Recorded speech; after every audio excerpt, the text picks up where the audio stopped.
بہت پرانے زمانے میں ایک نہایت خوبصورت سلطنت تھی۔ وہاں ایک بادشاہ اور ملکہ خوش و خرم زندگی گزار رہے تھے، مگر ایک دن ملکہ سخت بیمار پڑ گئیں۔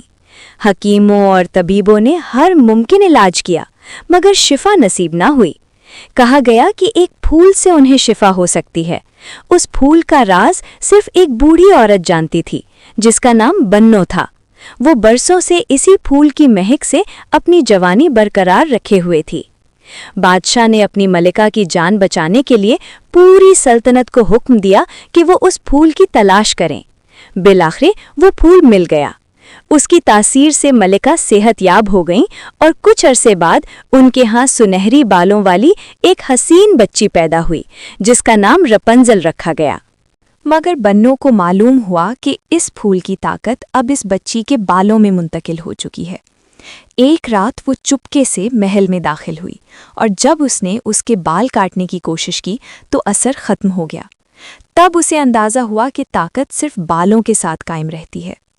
یوں وہ رپنزل کو ایک بلند و بالا مینار میں لے گئی جس میں کوئی دروازہ نہ تھا، اور اسے وہیں قید کر دیا۔ سال گزرتے گئے، رپنزل اسی مینار میں پہلے سے بڑی ہو گئی۔ اس نے کبھی باہر کی دنیا نہیں دیکھی تھی۔ بنو اسے سمجھاتی رہتی کہ باہر کی دنیا نہایت خطرناک ہے۔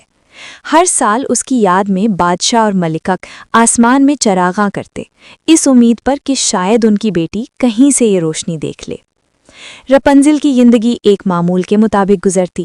وہ پینٹنگ بناتی، کتابیں پڑھتی، نظمیں گنگناتی اور اپنے لمبے سنہرے بالوں سے مینار کی صفائی تک کر لیتی۔ اس کے بال اتنے طویل اور مضبوط تھے کہ بنو انہی کے سہارے مینار پر چڑھتی تھیں۔ ایک دن ایک مشہور شہزادہ راستہ بھٹک گیا۔ کچھ ڈاکو اس کے پیچھے لگ گئے۔ وہ اپنی جان بچانے کے لیے چھپنے کی تلاش میں اسی مینار تک پہنچ گیا اور کھڑکی سے اندر جا گرا۔ رپنزل نے خوف زدہ ہو کر فرائنگ پین سے اس کے تاج پر وار کیا۔ وہ ڈر گیا، تو رپنزل نے اس سے معاہدہ کیا کہ اگر وہ اسے باہر لے جا کر وہ آسمانی روشنیاں دکھائے گا تو وہ تاج واپس کر دے گی۔ شہزادہ نے مجبوراً حامی بھر لی۔ یوں پہلی بار رپنزل مینار سے باہر نکلی۔ باہر کی دنیا اس کے لیے ایک خواب کی مانند تھی۔ سبز گھاس، کھلے آسمان، گاؤں کے لوگ، ہنسی اور خوشی، سب کچھ نیا اور دلکش تھا۔ مگر اس کے دل میں بنو کی نافرمانی کا احساس بھی تھا۔ شہزادہ اسے کشتی میں بٹھا کر دریا کے راستے پر لے گیا۔ آسمان پر ہزاروں روشن فانوس بلند ہوئے، وہی روشنیاں جو ہر سال اس کی یاد پر جلائی جاتی تھیں۔ رپنزل کی آنکھوں میں آنسو آ گئے۔ اسی لمحے اسے اپنے بچپن کی دھندلی یادیں لوٹ آئیں، اور سچائی آشکار ہو گئی کہ وہ اسی سلطنت کی گمشدہ شہزادی ہے۔ مگر بنو نے انہیں ڈھونڈ نکالا۔ اس نے رپنزل کو دوبارہ قید کر دیا اور شہزادہ کو گرفتار کروا دیا، مگر سچائی اب چھپ نہ سکی۔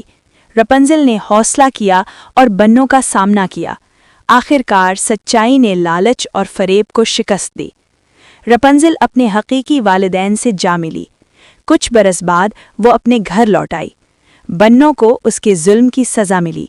بادشاہ نے شہزادہ کو بہت سارے تحفے دیے، اور شہزادہ نے بھی اپنی زندگی کی نئی راہ اختیار کی۔